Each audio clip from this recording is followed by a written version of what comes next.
Hello, everyone, and welcome to the Sports Corner on a very special edition. It is Election Day here in the U.S., but we're going to be talking about a lot of great sports knowledge today. We have three great topics, and I'm bringing on a special guest today. I'm bringing on Coach Kam.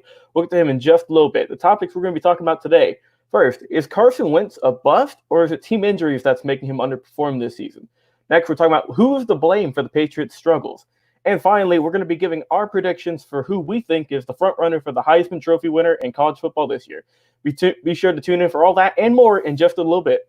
Whole sports all plays. Whole sports all plays. Whole sports all plays. 365, we making the plays. You talking the game, get you through the days. We're high in the court, the dime in the lane. Variety topics living the same. All presentation, sports information. Hitting the airways, taking the nation. All sport, all plays, like working your faces. Grace up the field, so tie the laces. All sports, all plays, network. All sports, all plays, network. We on top of our game. All sports, all plays. All sports, all plays.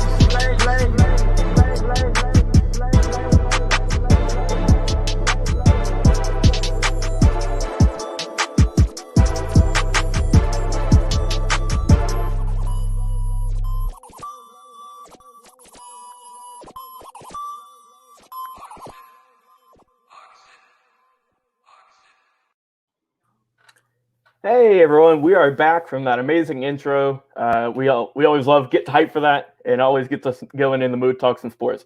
Well, like I said in the intro, guys, I'm joined by Coach Kam today. How you doing, man? Hey, I'm doing good. I say on Sundays when my Bengals win, it's good for the whole week. So I'm gonna be all right for the whole week here. Hey, that's always good to hear, man. It's good to see your team got a win. I'm a Falcons fan and also a Raiders fan, so I'm doing pretty decent. I've had a good couple of weeks. Yeah, you're doing all right. Yeah, I'm doing too bad. Well, before we get started today, we got to talk about some of the amazing sponsors that are helping us produce this show and helping us keep it going. So first, we got to give a shout out to our people over at Suzanne's Paparazzi Jewelry. $5 jewelry, 24/7 shopping is available. Be sure if you want to go visit that, go over to paparazziaccessories.com or call the telephone number 514-294-5218, or you can get a special promo code when you watch our show, which is 160920. We've got the holidays coming up, Coach Kam, and we're going to be having to get a few jewelry accessories for the loved ones out there. I know that. Yep, absolutely. Like I say, I know it only sounds $5. It sounds cheap, but it's very good jewelry and accessories. It'll definitely be a great Christmas gift. No doubt. But we also got to give a shout out to all of our amazing fans out there. We're having a t-shirt giveaway. How would you guys like to win your very own ASAP Network t-shirt? We don't even have these t-shirts, guys, so you're going to be getting an exclusive. All you got to do is just become the viewer of the month by watching the shows, being engaged, commenting, liking, sharing, all that stuff. And be sure to like our page and follow and everything like that. And you'll possibly get a free t-shirt. We'll see. I think we're going to announce our first winner in a day or so. So you guys should be on the lookout for that. But if you want to get it next month, just keep on comment, and sharing. And if you guys don't want to be the viewer of the month, if you don't want to watch our videos like that, you can always just buy a t-shirt. Get your own shirt today for only $25 with shipping and handling. Like I said, this is an ASAP exclusive. We don't even have these shirts, so you guys are going to beat us to the punch. So hopefully, just keep commenting, all that good stuff, or you can just pay a little bit of money and get you a nice, high-quality shirt. So, Coach Kam, we got a lot of topics to cover today. Let's get on right into it. You are an expert, of course, in this world of sports, and we're going to get going. So, Carson Wentz, QB for the Philadelphia Eagles. He has not had the best season so far. I just got a simple question for you. Do you think that Wentz is a bust, or do you think it's the team injuries that are really hurting him this season? It's really hard to call Carson Wentz a bust. Before that, that bad knee injury he had against the Rams some years back, the years they won the Super Bowl, he was on pace to win the MVP. A lot changed since then. The team around him has changed. I don't think he fully really regained his confidence from that injury. I think at times he's a little gun shy in the pocket. And I think you see that at times, especially on his deep throws. It just seems like he just throws it up there at times. But the injuries on this team, man, it's unreal. If you think of the injuries, you talk about both of the tight ends, your whole receiving core, 4 linemen. I mean, it's coaches speak to say next man up. But deep down inside, we know that you can only go so far until that next man up is just not very good. I'm not going to put all this on Carson Wentz himself. It's people around him. They have to be better. But he's not a bust. I just think he needs some healthier pieces, or he needs more pieces, and he needs his team to be healthy. That's for the first and foremost. I mean, you can't try out there 6-string wide receivers and expect something positive to come out of that. So it's some of it's on Carson, but that roster is depleted right now. Yeah, it's definitely a rough going at it, but we know we're saying the roster's depleted and everything. Well, let's just not knock them. They're in first place. They are first place in the stacked NFC East. The amazing record of 3-4 is leading that division, followed up by the football team at 2-5, the Cowboys at 2-6, and the lonely New York Giants at 1-7. Giants, just going on a quick little side note real quick. The Giants, they could have got that game last night. They really I think so too, yeah. They desperately needed that because that would have put them in, second place. Yeah. But they weren't able to beat the Bucks off of that.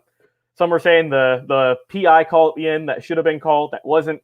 That's a big topic that was going on last night. Yeah.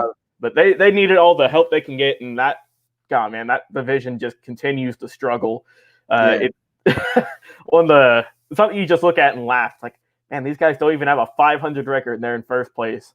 I know. I wish my Bengals was in that division. We have a chance. We'll be right in the thick of things. I think a lot of teams were wishing they were in that division. Man.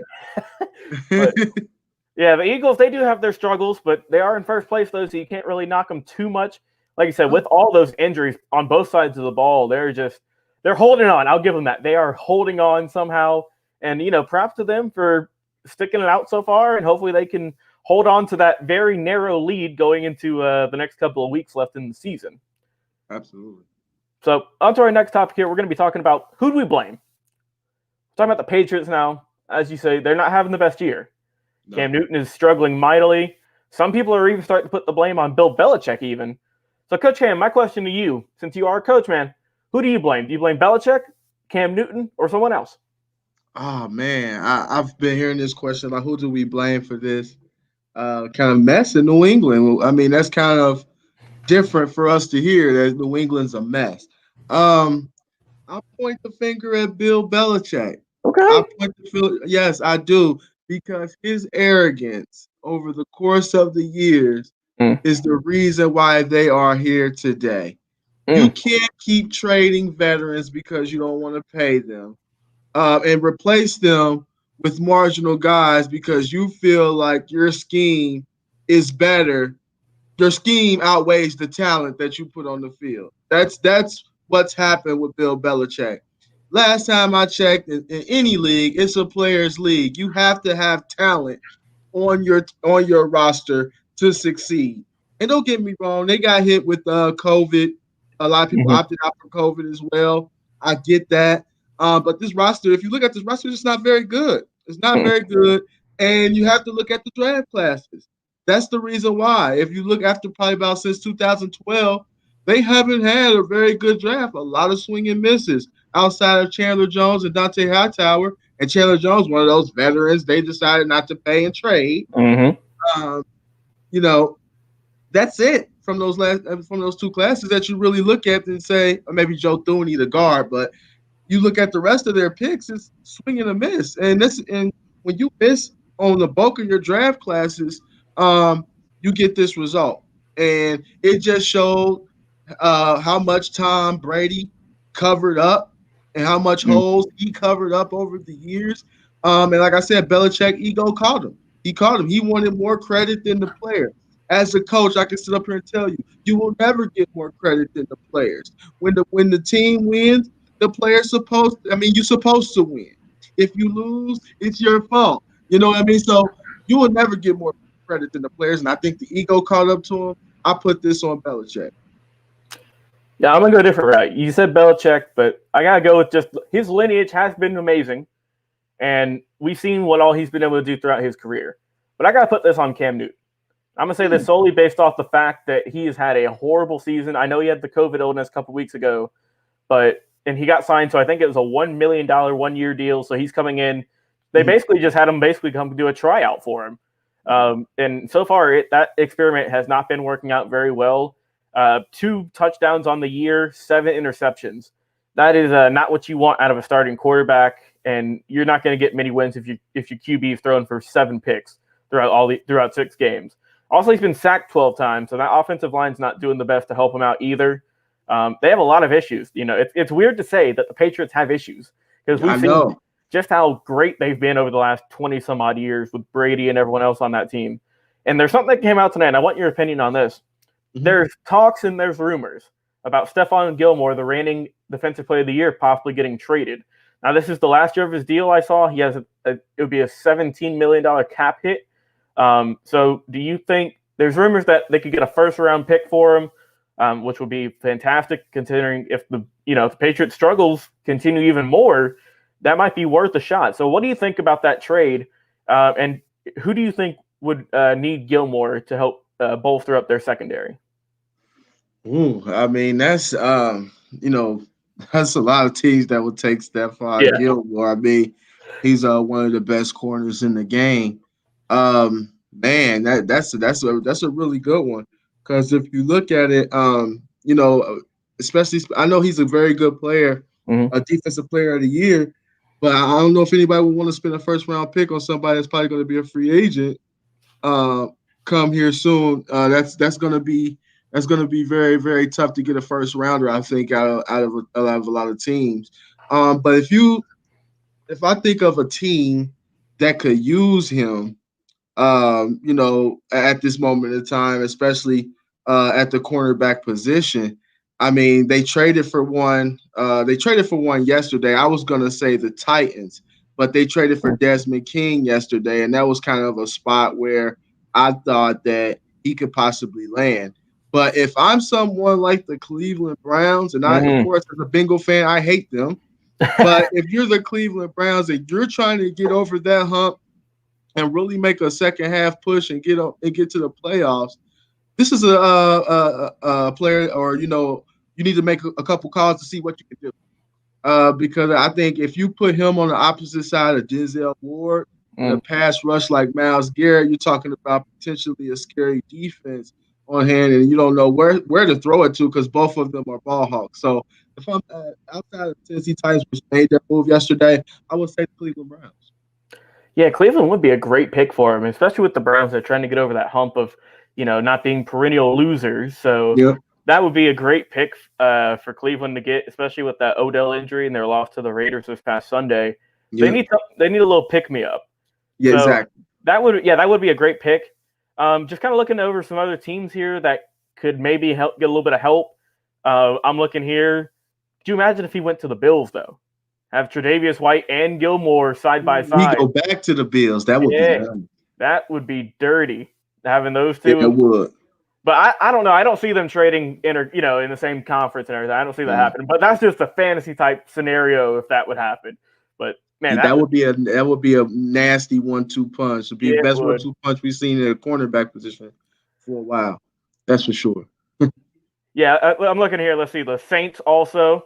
That would be pretty nice as well. They could get some work with that. So whoever he's going to, you would think they're going to trade him to they're not going to, I don't think they're going to give him to a Jets or a Vikings, kind of a lower ranked kind of team. They're going to give him to a team that's on the either already going to be in the playoffs comfortably or going to be right on the verge. Yeah. So we'll have to see if he even does get traded. He might stay in New England for who knows how long. But if the ship keeps tanking, I don't see why you wouldn't, because we've seen time and time again where teams just give up and they end up not trading one of their star players and they get nothing out of it and they're set back for years on end. Yeah. So, and I think the Patriots are smarter than that. They're going to get rid of. We saw what they did with Garoppolo a couple of years ago. They saw he got hot and they got rid of him.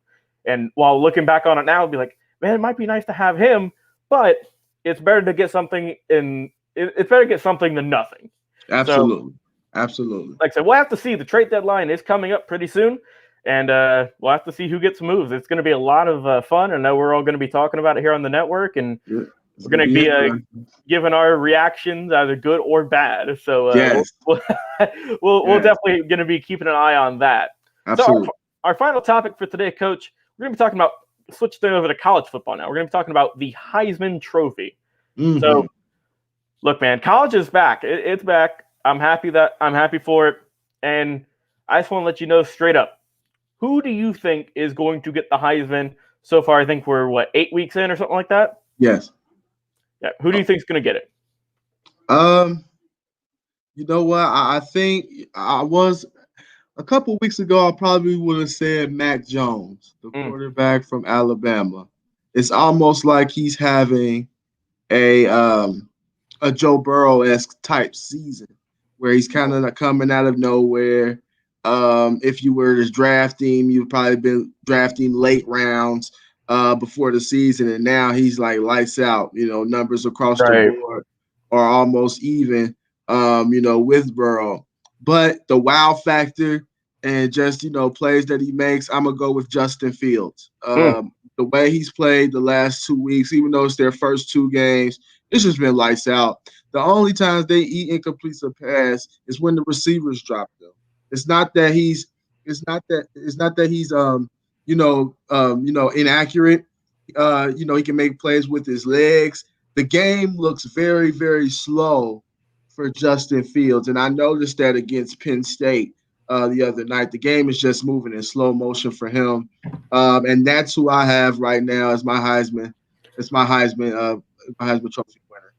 Yeah, Fields has had a great season so far. Now I know that they just started playing pretty recently, and there's still a lot more time for him to either fall off or keep doing what he knows he's going to be doing. But man, it sucks if you're a Bulldogs fan right now in Georgia. I'm from Georgia, so I know.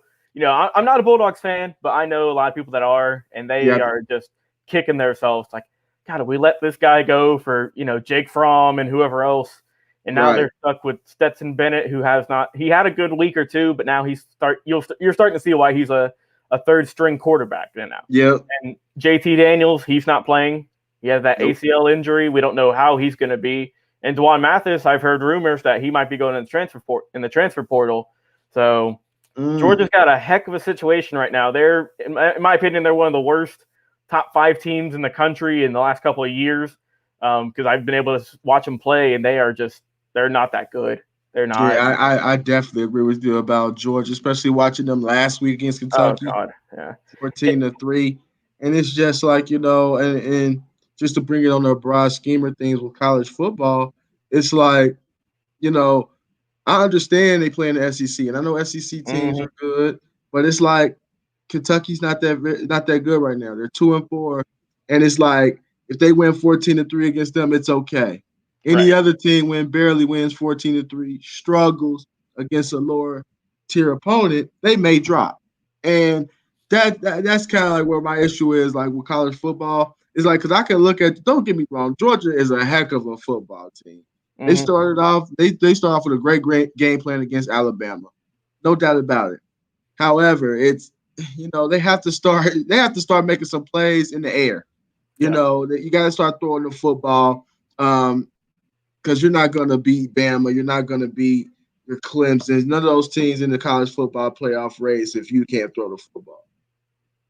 Yeah, you got to be able to throw, especially in the SEC too, because there's a bunch of amazing defenses there. And if it wasn't for Georgia's defense, they wouldn't have won most of these games so far. Exactly. And we saw against Alabama, that's how they got exposed. Their defense wasn't able to hang with that stacked Alabama offense, and they just got shut out. They got shut down and they couldn't do anything. And that was a key game for Georgia, because if you were able to beat Bama, who they've struggled with mightily over the last handful of years, that kind of would have proved to myself and to everyone else out there who's like, okay, Georgia's for real this season and they're going to do big things. But after that, they've kind of stumbled out the gate. Like you said, they're only able to put up 14 points against Kentucky, who Kentucky isn't a horrible team. It's just that they're in the SEC, so they're just the little brother in that division. Exactly. So, but for a top 5 team to struggle and to only put up 2 touchdowns against a lower ranked SEC team, that's got me worried. It really does. Now, they do have some good pieces. They had George Pickens, who didn't play. He's kind of been underperforming this year, in my opinion.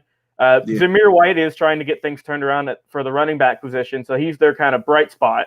But other than that Georgia offense has a lot of issues, and their defense is helping them out tremendously and able to get them a couple of wins. But if I had to go with who I think might be the Heisman so far, There's one guy I do, like you said, you mentioned Fields, who I think he's definitely going to be in the front running. Mac Jones has also had a heck of a season. And then Trevor Lawrence, who's not played he didn't play last week. He's not going to play against Notre Dame. So he kind of got bumped down a little bit because of that. But two other guys who I'm just going to throw out there as a shot in the dark. I'm going to think about two running backs. We got Travis Etienne out of Clemson. Oh, just set I think it was the all-time ACC rushing record in his career. So props to him for getting that amazing record. And then, because let's be honest about him. Let's talk about him real quick. If it wasn't for Trevor Lawrence, this guy would be looked at as the star for the Clemson offense. Yes.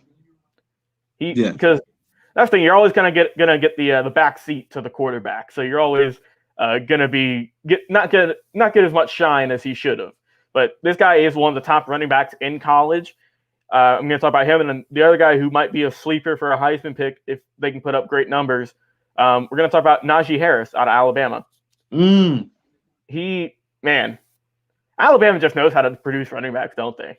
Yeah, they do. They churn them out, man. They get you drafted to the NFL. What you do from there is on you, but they get you there for sure. And Najee Harris definitely is a good pick. I just didn't pick him because they're on the same team with Mac Jones. They'll eat up votes. Yeah, I got you. But it's always impressive to see two guys that are at least top 10 quality, Heisman candidates on the same team, and right back to back as a running back and a quarterback. Yeah. I'm looking here at just some other Heisman candidates, and I see one that kind of surprises me. I know our boy Nate over in the network is going to like this pick. We're going to talk about BYU. Zach Wilson, quarterback for the Cougars, has had a great season so far. He's got a 74% completion percentage, over 2,000 yards already on the season, 19 touchdowns and 2 interceptions. Now, I mean, I don't think he's going to get it just because he's not playing in a major conference or anything like that. But he is having a heck of a year. And we've seen guys who play in those kind of smaller conferences who don't get a lot of recognition. But when it comes draft time, you might look at him like, man, this guy was a stud in college. It's just you don't pay attention to them because they're in those lower conferences. Yeah. Yes, I agree with you. He's definitely a good quarterback, leading that BYU team. Got them to an undefeated ranking, knocking on the door for the college football playoff. Me as a Bearcat fan, I look at their scores too because they're like on our heels as far as that group of 5 spot or final playoff spot. So it's always good to see the small schools integrated, because there's so much talent out there across the board that is deserving. And I think of course COVID's been bad for everybody. But I think, with COVID happening, we're starting to open our eyes to different teams, different players. And it's really is. And I think this year more than ever, it's helped the group of 5 programs, put the more attention on them to be able to say, hey, these guys, these teams can play too. These teams can play, and they got some ballers on this team. So, yes, I think that's actually a great pick. I think he will be, as long as they keep winning, and they don't lose, much, maybe lose one game here or there, he's going to be up there because the numbers he's putting up is absolutely outstanding. Right, and like we said, he's always going to get knocked just because he's playing at an independent. He's not playing at an SEC or a Big Ten or anything like that. And, I mean, look, like you said, you brought up a good point with the COVID and everything.